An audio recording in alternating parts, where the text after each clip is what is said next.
दोस्तों आज हम बात करेंगे क्लास 12th की बायोलॉजी चैप्टर नंबर 6 और वंशागत के आणविक आधार। दोस्तों उस चैप्टर के बाद में हम बात कर रहे थे, आज हम न्यू हेडिंग की बात करेंगे जिसका नाम है रूपांतरीय सिद्धांत। रूपांतरीय सिद्धांत यानी ट्रांसफॉर्मिंग प्रिंसिपल। ये है क्या दोस्तों बहुत पुराने समय की बात है। ध्यान सुनिएगा, अच्छे सुनिएगा और आपको सब आ जाएगा। बहुत सिंपल है तो बहुत हार्ड लेकिन है बहुत सिंपल। दोस्तों इसमें से एक क्वेश्चन आया था टीजीटी पीजीटी में। दोस्तों अभी ध्यान सुनिएगा, दोस्तों ध्यान दीजिएगा कि इस रूपांतरित सिद्धांत को दिया किसने? उसने ग्रिफिथ ने दिया था। दोस्तों ग्रिफिथ वैज्ञानिक थे, उन्होंने इस रूपांतरित सिद्धांत को समझाया, बताया। दोस्तों इस सिद्धांत को देने का रीजन क्या था? ध्यान सुनिएगा, इस सिद्धांत को देने का रीजन ये था कि बहुत पुराने समय में यानी बहुत पहले की बात है, बहुत सारे वैज्ञानिक सोच रहे थे कि आनुवंशिक पदार्थ है क्या, यानी डीएनए, आरएनए और प्रोटीन। तो इन तीनों में से आनुवंशिक पदार्थ क्या है, इसको समझना चाह रहे थे। इसके मतलब में इन्होंने रूपांतरित सिद्धांत को बतलाया ग्रिफिथ ने। तो इसमें डीएनए की मतलब कंफ्यूज थे आपस में कि डीएनए आनुवंशिक पदार्थ है कि आरएनए है कि प्रोटीन है, यानी ये वो मतलब कंफ्यूज थे। तो इससे क्लियर हो जाता है कि इन ग्रिफिथ ने दिया। ध्यान दीजिएगा रूपांतरित सिद्धांत क्या है। ध्यान दीजिए, सन 1928 में फ्रेडरिक ग्रिफिथ ने स्ट्रेप्टोकोकस निमोनी पर प्रयोग किया। दोस्तों जो स्ट्रेप्टोकोकस निमोनी होता है ये बैक्टीरिया है जो निमोनिया को फैलाता है। जो स्ट्रेप्टोकोकस निमोनी बैक्टीरिया है वो ये स्ट्रेप्टोकोकस निमोनी बैक्टीरिया है जो कि ये निमोनिया को फैलाता है। ठीक है, तो ये निमोनिया का बैक्टीरिया है जिसका नाम क्या है? Streptococcus pneumoniae. ये स्ट्रेप्टोकोकस निमोनी बैक्टीरिया निमोनिया बीमारी को कॉज करता है। ठीक है, तो निमोनिया क्या होता है दोस्तों कि पूरे चेस्ट में, पूरे फेफड़े में बलगम जम जाना और सांसें इंसान नहीं ले पाता है, उसको हम निमोनिया कहते हैं। जुकाम टाइप का जैसा होता है निमोनिया। तो ध्यान दीजिएगा कि जब स्ट्रेप्टोकोकस निमोनी जीवाणु की संवर्धन प्लेट पर वृद्धि कराई गई तो जीवाणुओं की 2 कॉलोनी प्राप्त हुई। तो ध्यान दीजिएगा कि जब फ्रेडरिक ग्रिफिथ ने जब काम कर रहे थे किस पे? ये स्ट्रेप्टोकोकस निमोनी यानी निमोनिया के बैक्टीरिया पे जब फ्रेडरिक ग्रिफिथ सन 1928 में काम कर रहे थे तो उन्होंने एक संवर्धन प्लेट पर, ध्यान दीजिएगा, जीवाणु की संवर्धन प्लेट पर वृद्धि कराई गई तो जीवाणुओं की 2 कॉलोनी प्राप्त हुई। मतलब इन्होंने एक प्लेट पर, संवर्धन प्लेट पर इन्होंने स्ट्रेप्टोकोकस निमोनी को ग्रो कराया, यानी उसको उत्पत्ति कराई, इसका कल्चर कर रहे थे। ध्यान दीजिएगा, तो उनको 2 कॉलोनी प्राप्त होती है। एक का नाम है चिकनी कॉलोनी और दूसरी का नाम है खुरदरी कॉलोनी। दोस्तों चिकनी जो कॉलोनी है, यहाँ ध्यान दीजिएगा, जो चिकनी कॉलोनी है उसको हम बोलते हैं एस प्रभेद यानी स्मूथ कॉलोनी, यानी उसको मैं बोला एस स्ट्रैन यानी एस प्रभेद बोला। और दूसरी क्या थी? खुरदरी कॉलोनी यानी आर प्रभेद, रफ कॉलोनी। दोस्तों ध्यान दीजिएगा कि स्ट्रेप्टोकोकस 2 प्रकार के, उस प्लेट पर जो स्ट्रेप्टोकोकस जो बैक्टीरिया थे वो 2 टाइप के दिखे। एक तो दिखा क्या दोस्तों? एस प्रभेद और दूसरा क्या दिखा? आर प्रभेद। ये एस प्रभेद ये वायरोलेंट होता है और ये क्या होता है? ए वायरोलेंट होता है, यानी ये संक्रामक होता है और ये क्या होता है? असंक्रामक होता है। अगर इसको चूहे में प्रवेश कराया जाए तो चूहा मर जाएगा, अगर इसको चूहे में प्रवेश कराया जाए तो चूहा जिंदा रहेगा। दोस्तों ध्यान दीजिएगा अच्छे से।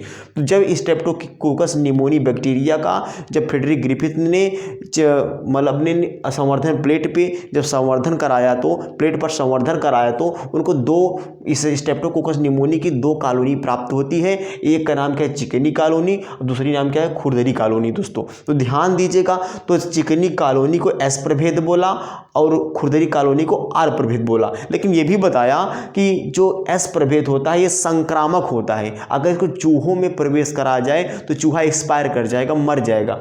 और ये खुरदरी कॉलोनी जब चूहों में प्रवेश कराया जाएगा तो ये क्या हो जाएगा? चूहा जिंदा रहेगा। ठीक है दोस्तों, तो ध्यान दीजिएगा। अब यहाँ ध्यान दीजिए, अब जब उन्होंने एस प्रभेद वाले बैक्टीरिया को जब चूहों में प्रवेश कराया तो चूहा मर गया। फिर देखिए जब आर प्रभेद वाला यानी वही स्ट्रेप्टोकोकस निमोनिया जब रफ कॉलोनी वाला जब चूहे में प्रवेश कराया तो चूहा जीवित रहा। ध्यान दीजिएगा, मैंने वही बात मैंने आपको फिर यहाँ बताया कि जब एस प्रभेद वाला जो चूहे में प्रवेश कराया तो चूहा मर गया, और आर प्रभेद वाला जो चूहे में प्रवेश कराया गया चूहा जीवित रहा। दोस्तों ध्यान दीजिएगा, इस मरने का कारण क्यों बना क्योंकि ये मरने का कारण क्यों बना और ये मरने का कारण क्यों नहीं बना। ध्यान दीजिएगा, इसके ऊपर एक श्लेष्मा युक्त आवरण पाया गया जो कि इसके अंदर नहीं पाया गया। इसके ऊपर एक श्लेष्मा युक्त पॉलीपेप्टाइड का आवरण होता है और इसके ऊपर नहीं होता है। तो ध्यान दीजिएगा, तो जब एस प्रभेद ताप मृत तब जब क्या किया उन्होंने, तो इसी जो एस प्रभेद जो वायरोलेंट था जो जिस चूहा मर रहा था उन्होंने एस प्रभेद को लिया और लेने के बाद में टेम्परेचर दिया, गर्म करके मार डाला।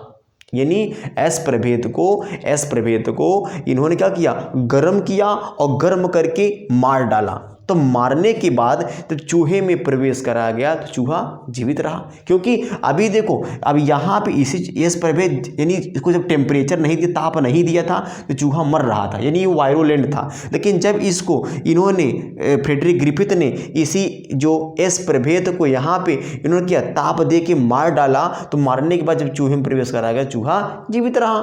फिर क्या हुआ, तो चूहा जीवित रहा। तो ध्यान दीजिएगा, तो उन्होंने क्या किया कि फिर क्या लिया, एस प्रभेद ताप मृत। तब उन्होंने जब जीवित रहा तो मतलब जो ताप दे के मारा था एस प्रभेद को, उसके साथ उन्होंने आर प्रभेद, यहाँ देखो आर प्रभेद जो जैसे चूहे नहीं मर रहे थे, तो अब जब उन्होंने आर प्रभेद यानी ये और प्लस ये दोनों मिला के चूहे में प्रवेश कराया गया, चूहा मर गया।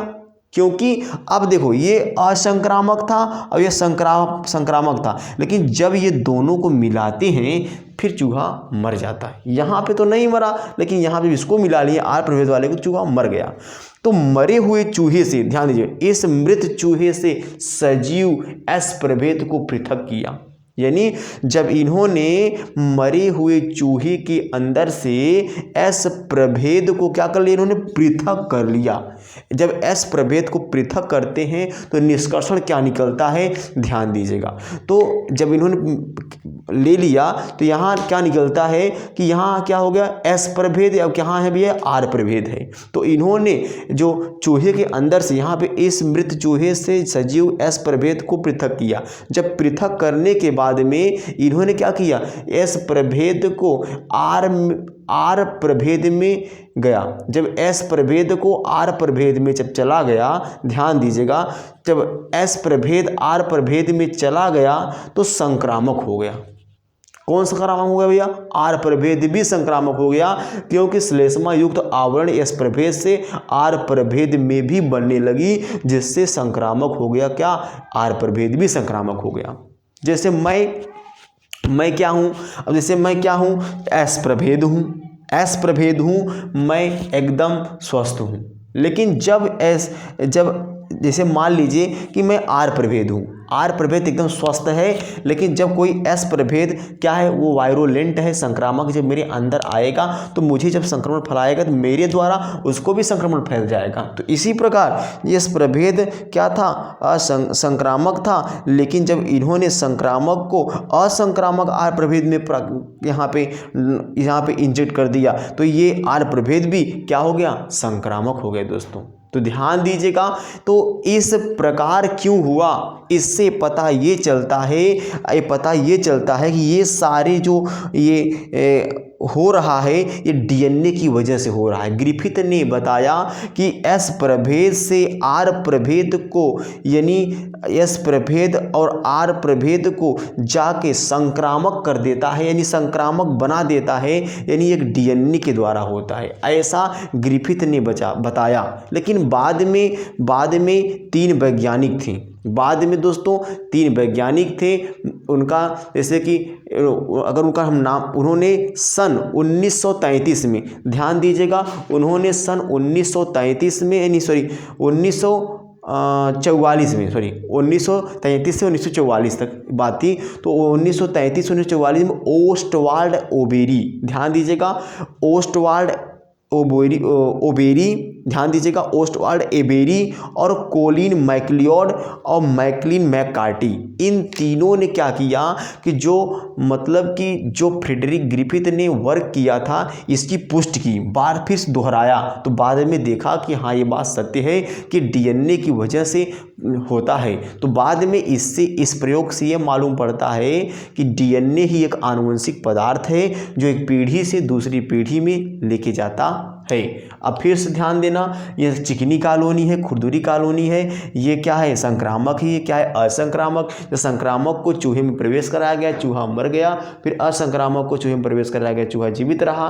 फिर संक्रामक को ताप दे के मार डाला, फिर चूहे में प्रवेश कराया गया, चूहा जीवित रहा क्योंकि मर गया, जो श्लेष्मा युक्त आवरण था वो खत्म हो गया। फिर जब एस प्रभेद ताप मृत वाले को और आर प्रभेद से जब ज्वाइंट किया तो चूहा फिर से मर गया, क्योंकि देखो इसका डीएनए दोनों मिक्स हुए, तो मिक्स होने के बाद चूहा मार दिया गया। क्योंकि फिर देखो यहाँ ऐसा नहीं होना चाहिए था, क्योंकि एस प्रभेद क्या है, पहले से यहाँ से इससे नहीं मारे गए हैं, अब इससे भी नहीं मरता है, इससे भी नहीं मरता है, लेकिन फिर भी जब दोनों को मिलाया गया फिर चूहा मर गया दोस्तों। तो यहाँ पे मरे हुए चूहे से एस प्रभेद को निकाल कर फिर यहाँ आर प्रभेद में ट्रांसफर किया, तो आर प्रभेद वाला भी वायरुलेंट यानी संक्रामक हो जाता है। दोस्तों ये आज की जो हेडिंग थी रूपांतरित सिद्धांत, यही जो एक दूसरे से दूसरे चूहों में प्रवेश कराया गया, ये रूपांतरित सिद्धांत। दोस्तों नमस्कार।